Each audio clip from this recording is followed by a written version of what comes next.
everybody. It's Monday, October 18th, and that means it's time for another episode of Chatting with Agnes and Cecilia Nonprofit Conversations. I'm one of your hosts, Cecilia Supp. I am the principal and founder of Rogue Tulips Nonprofit Consulting. I'm here with my co-host and friend, Agnes. I'm going to throw it over to Agnes to say hello. Thank you, Cecilia. Good morning, good afternoon, and good evening to our global audience, wherever you're joining us from. My name is Agnes Amos Coleman. I'm an author and a consultant. Over to you, Cecilia. Thank you, Agnes. And it's great to have you back since you were on assignment on our last episode. So today we're really pleased to also have a returning guest, Charity Quick, one of our favorite people to talk to. And Charity's here to talk with us today about Chief Staff Executive Relationships with the Board. Welcome back, Charity. Would you like to say hello and introduce yourself? Sure. Thank you very much. And thanks for having me back. I am the CEO, Executive Director of the Biomedical Engineering Society. And I have had a career in association management over 20 years now. So I have a lot of experiences and hopefully I can share something interesting with your audience.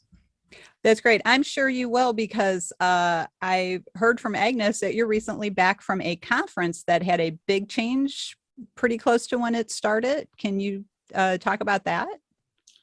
Sure. So as you can well imagine, the members of the Biomedical Engineering Society are scientific people. So a lot of concern about COVID-19.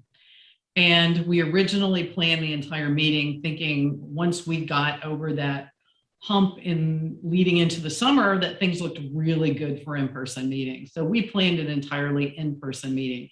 And our in-person meeting, when things are good, is about 5,000 people that come to our meeting. So we planned this entire meeting to be in person. And what happened, and our meeting is going to be in Florida. So there are many issues in Florida. I won't get into them. I'm from Florida, so a special place in my heart, but there are some things going on in Florida. And one of those things was starting to see an increase in the number of COVID cases. Mm-hmm. And so a lot of our members started getting very vocal about concerns, many with young children, many with issues related to their own health or their family's health, and came to the table. And our group is very active on social media, which we have people monitoring. So you can take the temperature of our members through social media a lot of the times.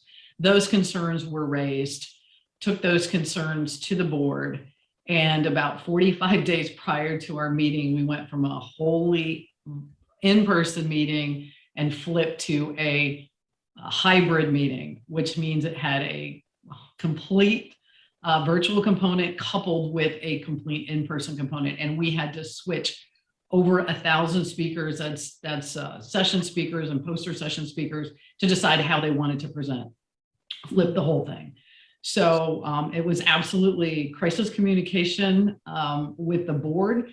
And one of the big things is to tell the board exactly what this looked like. Mm-hmm. So would this be easy? That when I said it to the president, he said, wow, that sounds really hard. And I said, it's not only hard, it's unbelievably hard. So we had to have a good partner. We had to start planning it out. I generally have a staff between 10 and 11. I had a staff of 5.5 plus a consultant. So we had to flip this when we would have needed every single person on board. So to tell you it was anything but difficult isn't the truth, but it was necessary. Ultimately, half of our attendees were in person, half of our attendees were virtual. So we doubled the size of our meeting by doing what we did. We kept people safe. And we took many, many COVID precautions on site, fully masked, completely socially distanced within everything. We had paramedics taking temperature checks. We did everything we could, stopping short of requiring vaccines. And that's because we were in Florida and there were complications related to vaccine requirements in Florida. And we didn't want to put ourselves at risk, but everything else was completely thinking about the safety. Safety was our number one priority on site. Safety, and then communication, and then working, communicating everything we did. So that was the other thing. Our marketing communication staff was constantly communicating to our members, our volunteers, our speakers. It was constant up until the very end when we turned off our Slack channel that was BMES 2021 in-person meeting where we were constantly slacking each other, telling each other what was going on. We just turned that channel off. And so it was a 45 days of a blur, but I can tell you, if you look at I just talked to our senior manager of communications this morning, and she said that our social media increased 300% traffic over the course of our meeting, and all positive, that people were so happy to see each other. People were so happy to participate virtually that it was really a home run, but I will definitely not say it was an easy home run. So Charity, Thank you.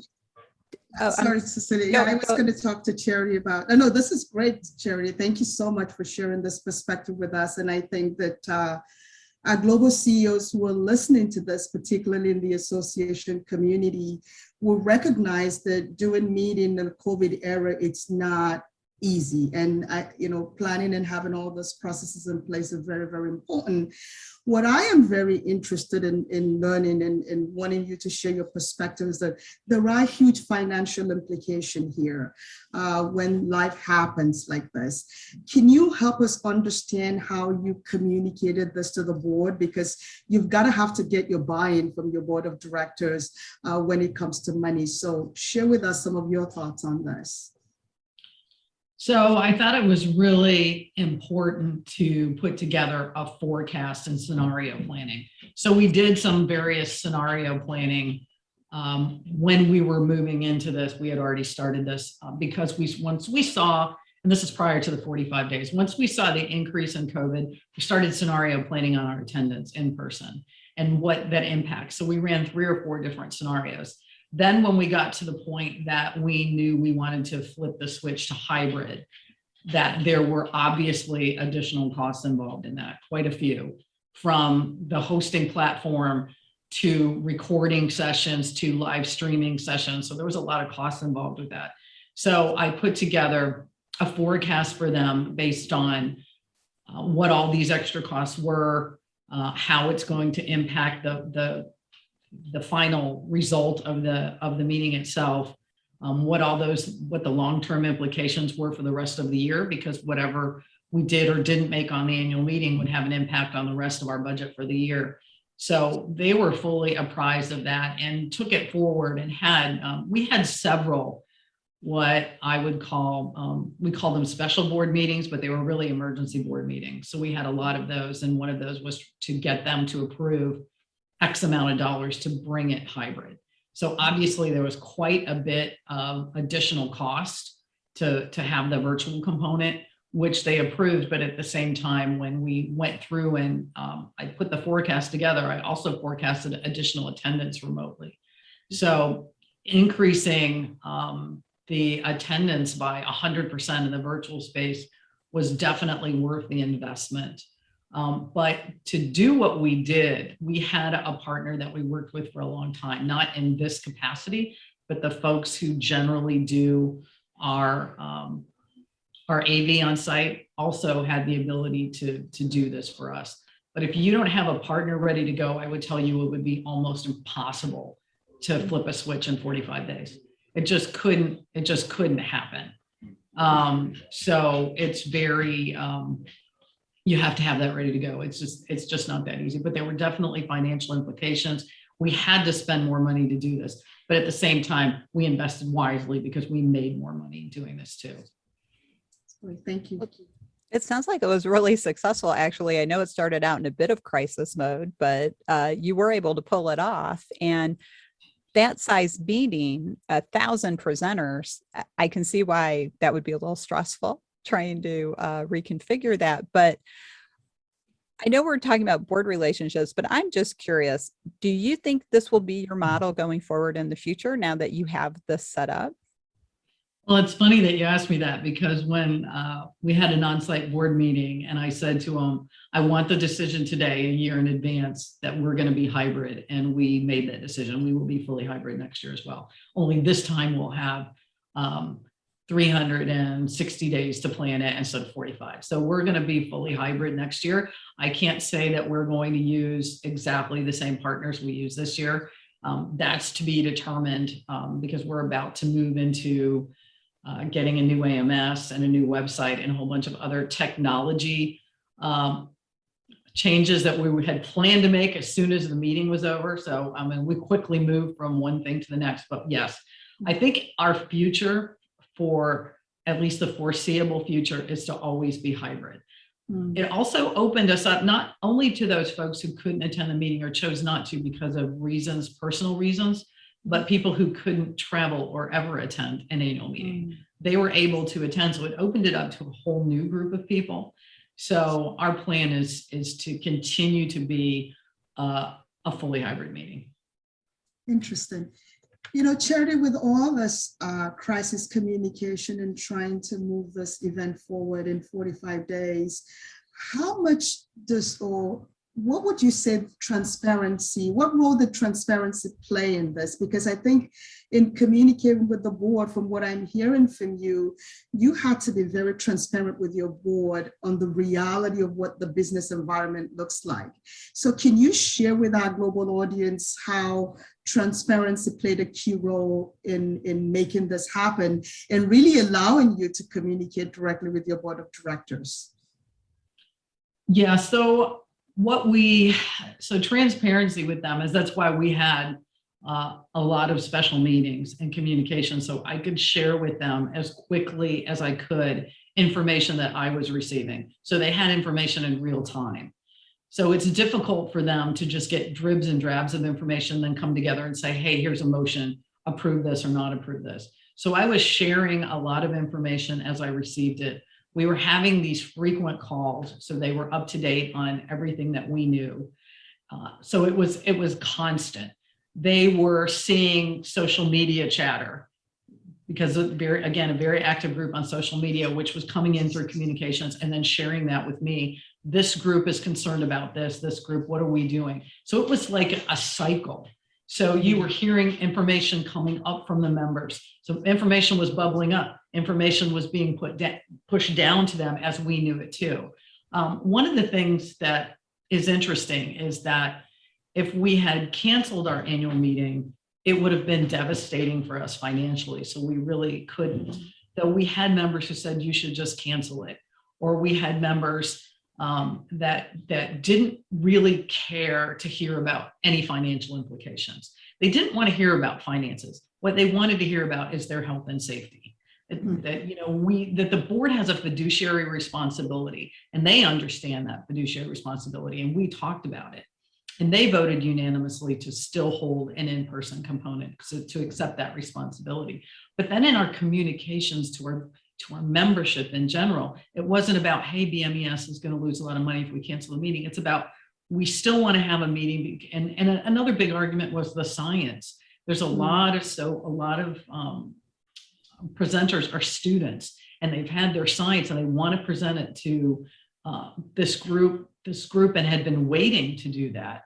And so it was about the science and about personal safety, about their family safety. So we adapted our messaging as went, and it was adaptation. So we started out one way and we were continuing to adapt the message as we saw it bubbling up through social media and communications through the board. So it was constant change. We might have had one set of communications, one to send out, but we constantly adapted that messaging to make it make much more sense, so that by the time we got to the end, we had a group of super excited people to be in person and present their research and see each other safely. And then a group of people that were online that couldn't come, but could also participate safely. So it was a win-win at the end, but it was constant conversation.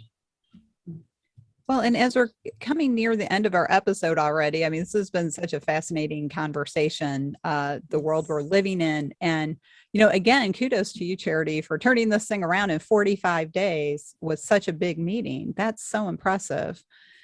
But we're talking a little bit today within the framework of board relationships and board communication. So how did you manage the communications? I know you obviously talked to them a lot. You mentioned you had an on-site board meeting, but during that 45 days, were there regular communications? Did you just talk to the chair? Did you talk to the whole board? How did you manage that ongoing communication so that they felt comfortable knowing what was going on? So we have 3 different groups basically within that governance structure I talked to. So there's a president's group, which is that I met with very regularly. So it's the current president and the past president. And we had conversations frequently. Then the executive committee of the board also met frequently, regular standing meetings, and then the full board when we called special meetings. There was also lots of emails back and forth with updated information. You email the whole board and give them information on the status of things. Lots of communication from BMES, the corpus. So we had corporate communications going out, which they went to everyone, but then people would communicate with members of the board. We have a large board, so you have 21 individuals on a board. That's a big board, and they would get communications, and then that would create that feedback loop. So it was a combination of meetings with various groups in governance, meeting again, specifically with the board, lots of emails with the board, and then reaction to our emails on how we could make things better or adapt to what our audience was really looking for from us. That's great. Well, as we're getting close to wrapping up, Agnes, do you have a final question? No, but I kind of just want to share some of my closing thoughts here to our global audience, particularly the CEOs who have found themselves in this transition with COVID and their association meetings. I know Charity is going to close with best practices, but you've heard it. There's a lot of transparency that's gone into this. There's a lot of communication. And there's a lot of interest that, a lot of board interest that you have got to relate to as well. So thank you, Charity, for sharing your perspective. We really appreciate it. And we look forward to having you back in 2022. Well, yes, great. Here.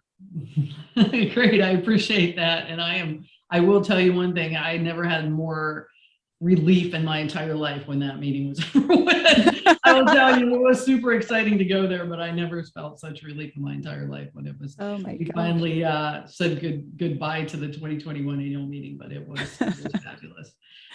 Boy, but what a great success to look back on. Mm-hmm. As Shakespeare says, all's well that ends well, and this didn't just end Yes. well, it ended fantastically.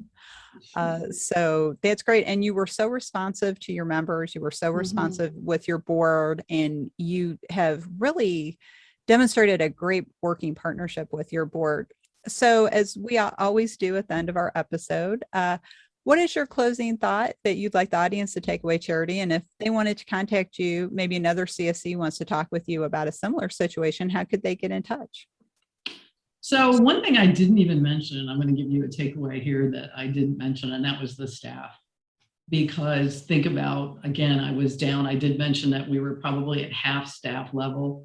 So you have to make sure you take care of them, check in with them, check on their mental health, make sure they're okay, because they were behind the scenes. I had people that literally worked till 2 o'clock in the morning for 2 weeks to change the program between virtual and in person.